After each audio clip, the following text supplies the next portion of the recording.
You won't believe what sets a narcissist off. It's not what you think. Let's be honest. If someone claims they've never had conflict with another person, they're either living in isolation or not telling the truth. Conflict isn't a mistake in the system. It's part of being human. It's often how we truly understand one another. Real relationships aren't smooth highways. They have bumps, friction, and tension. Without it, there's no depth. But here's where things get complicated. When a narcissist, especially the polished and charming kind, gets pulled into conflict, brace yourself. It's like striking a match over a pool of gasoline. And this isn't theory. I'm talking real-life examples that will leave you shaking your head. Things that seem small, things that would make most people shrug, can send a narcissist into full-blown rage. I'm about to share 10 of the most bizarre and unexpected triggers, pulled straight from real stories and real chaos people have endured. Got one of your own? Share it in the comments. I'd love to hear it. But before we dive into that, let's talk about the biggest, most damaging mistake people make when a narcissist goes into meltdown mode. It's the kind of mistake that fuels the fire and leaves you feeling like you've lost control of your own life. Here's the truth. Normal anger in a healthy relationship, it's not a bomb going off. It's more like a flare in the dark, a signal saying, something's wrong, let's fix it. In healthy relationships, anger is feedback, a bridge back to connection. Imagine this. Your partner says, "What you said earlier hurt my feelings," or "I felt left out when you didn't text me back." That's not drama. That's vulnerability. That's someone trying to reconnect. But with a narcissist, that's not how it works. Their anger isn't about repairing the bond. It's about control. When they blow up, it's not because they care about fixing things. It's because you brushed up against their fragile ego. You said something, or maybe nothing at all, and suddenly, it's detonation time. And it gets wise. They're not looking for resolution. They are looking for dominance. They want you apologizing for things you never did. They want you shrinking smaller and smaller until you break. And they'll drag this out, not for hours, but for days or even weeks, until you can't even remember what started the fight. That's the point, to wear you down until you lose yourself. Now, compare this to normal conflict. Sure, people get upset. Misunderstandings happen. Maybe you didn't respond to a text and feelings were hurt. But usually, there's room for grace. Someone says, "I get why you felt that way," and you move forward. That's how healthy adults operate. With a narcissist, logic doesn't exist.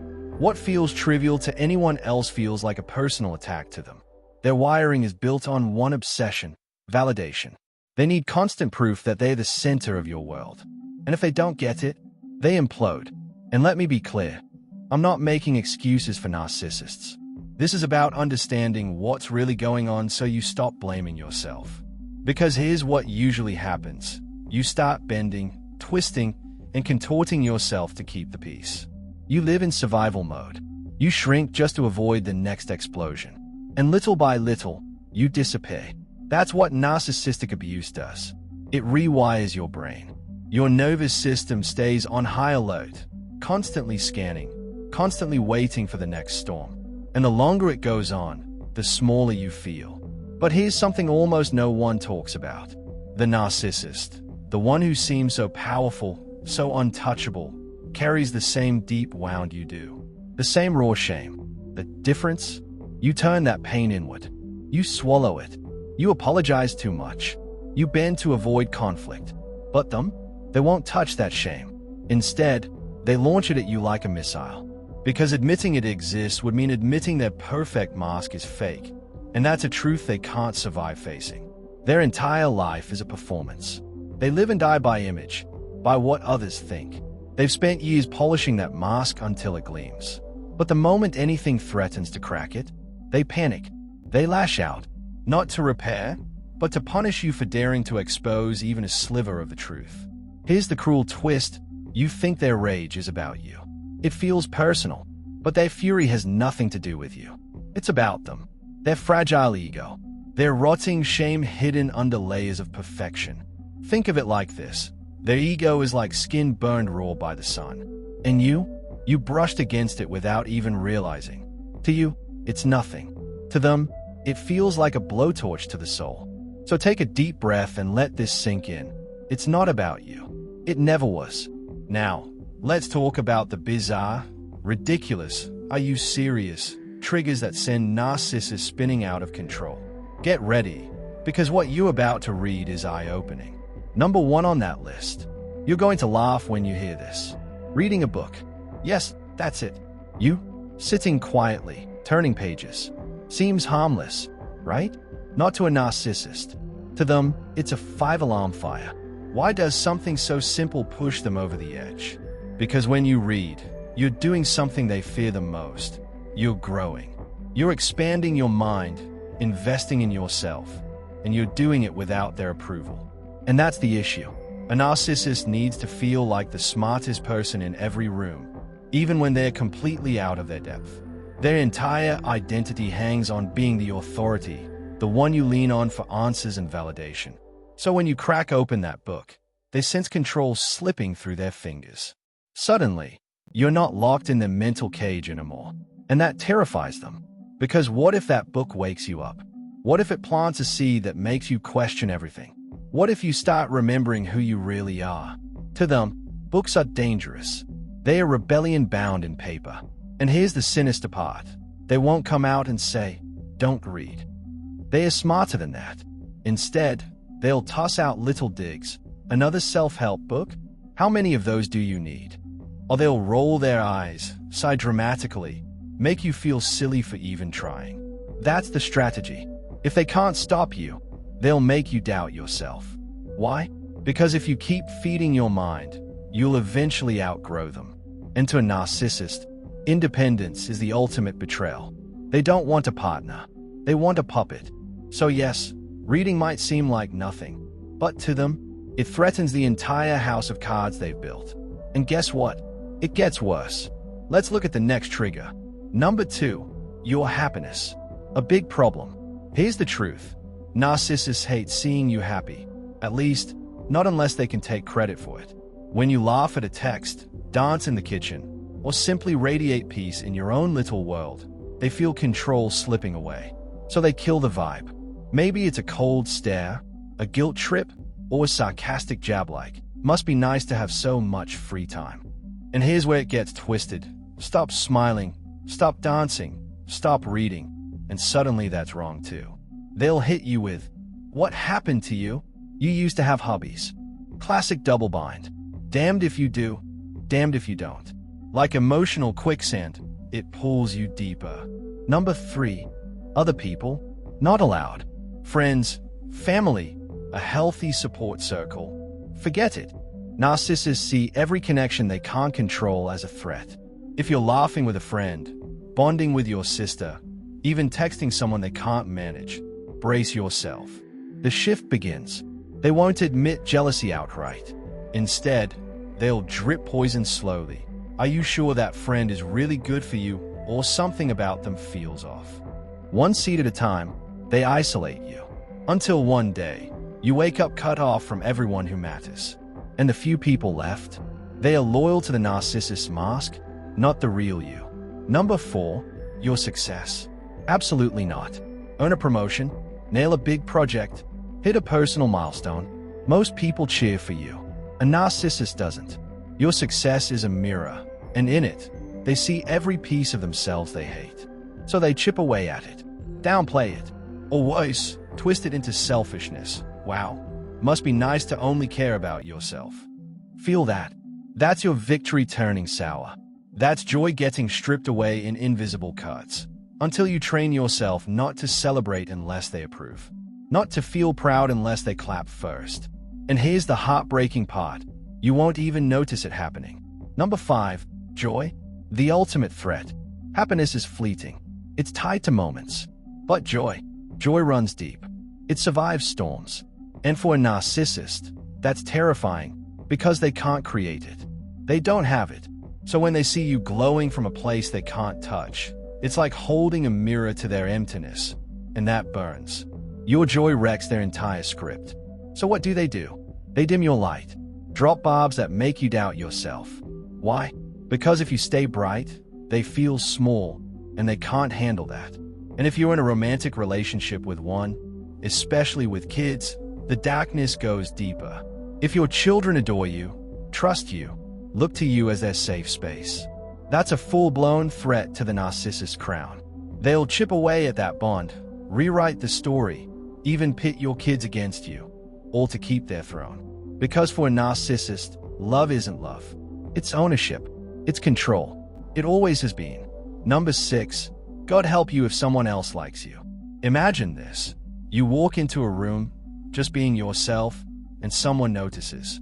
Maybe they say, "Great job," or "You amazing," or they simply vibe with your energy. Feels good, right? Totally normal. But for a narcissist, that's a full-blown emergency.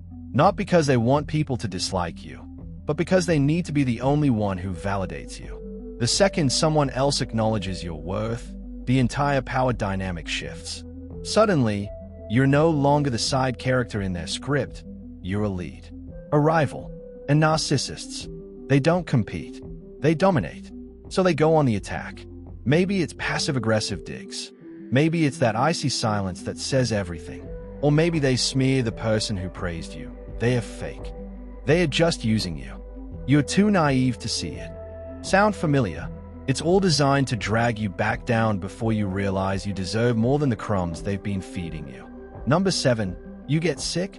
That's a problem. When you're sick, most people step up.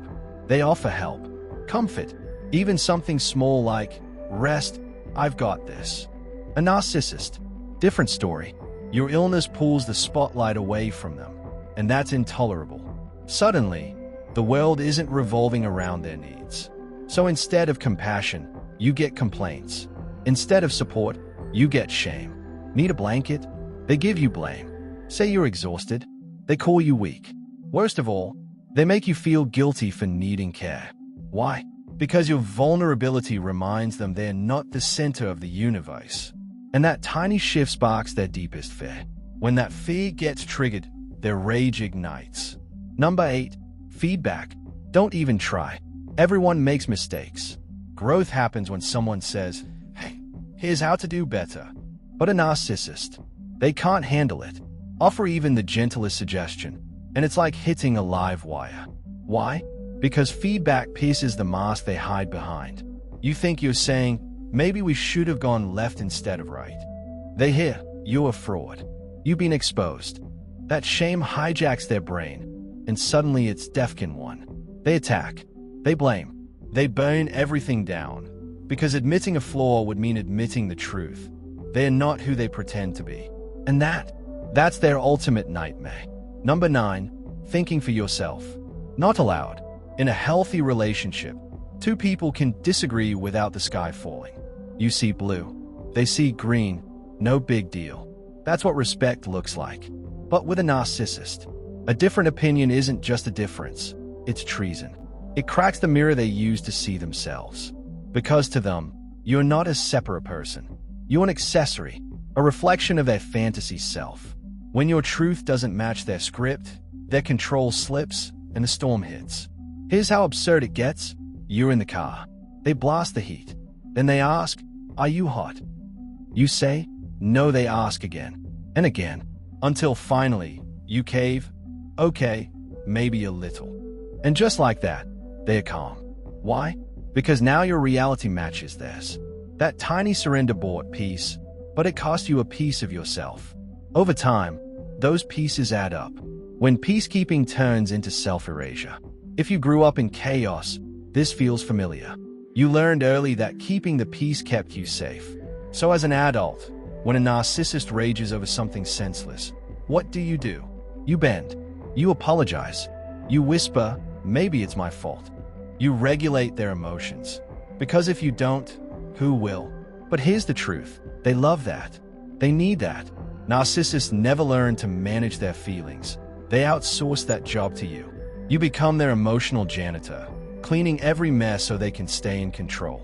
And what do you get in return? You dissipate. It's like bribing a screaming child with candy. What happens next time? They scream louder. Same here.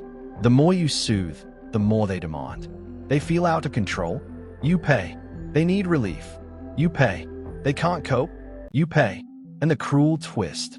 You call it love. The moment you don't recognize yourself. One day, after too many fake smiles and too many asterisks, it's fine asterisk s, you catch your reflection and don't even recognize the person staring back. You feel hollow, like the brightest parts of you have been amputated, just to make room for their chaos. You did it because you loved them. You thought keeping the peace would save the relationship. But here's the hard truth. Every time you silenced your voice, every time you walked on eggshells, every time you gave up pieces of yourself to avoid conflict, you weren't saving the relationship. You were slowly losing yourself. That isn't love. That's survival. That's conditioning. If this stings, it's because you've lived it, or maybe you're still in it. But here's the good news. This can be the turning point. The moment everything shifts. Because the solution isn't fixing them. It's learning to feel safe in your own body so you no longer fold, fawn, or disappear whenever someone else spirals out of control. Let's be honest about fawning. It's not love. It's a coping mechanism, a desperate way to feel safe. If I calm them down, then I won't feel unsafe. If that sounds familiar, it's because it started a long time ago. Back when you were a child, fawning probably saved you. It was the only option you had. But you're not that child anymore. And now, it's time to learn a new way. A way to feel safe without erasing yourself. Because survival skills aren't love. They helped you survive, yes, but they are not what real love looks like. And before you judge that part of you, hear this. There's no shame in what you did. That part of you was resourceful. That part of you was strong. That part kept you alive when life gave you no other option. But now, you're ready for more. You're ready for freedom. That's why I created the School of Transformation. Not for people who are broken, not for people who need fixing, but for warriors, for anyone who's done being the emotional shock absorber in someone else's chaos. For those who are tired of disappearing just to keep the peace. For those who want to come back home to themselves. This is the space where nervous systems heal, where your fire returns, where you learn to handle conflict without losing your voice, where you finally stop apologizing for being too much, too emotional, too real. Whether you join us live on Zoom or go at your own pace, I want you to take this in. You are not responsible for their emotions. You are not their punching bag. You are not their storm shelter. You are not here to shrink so they can shine. Real love doesn't demand perfection. It doesn't silence you. It doesn't punish you for being human. Real love sees your mess, your brilliance, your truth, and stays. So if you're still reading, do this one thing. Comment below and tell me what you're done apologizing for. Claim it. And if this spoke to you, share it. Send it to someone who needs this reminder. Because every time one of us wakes up, narcissists lose their grip. We rise together. We break free together.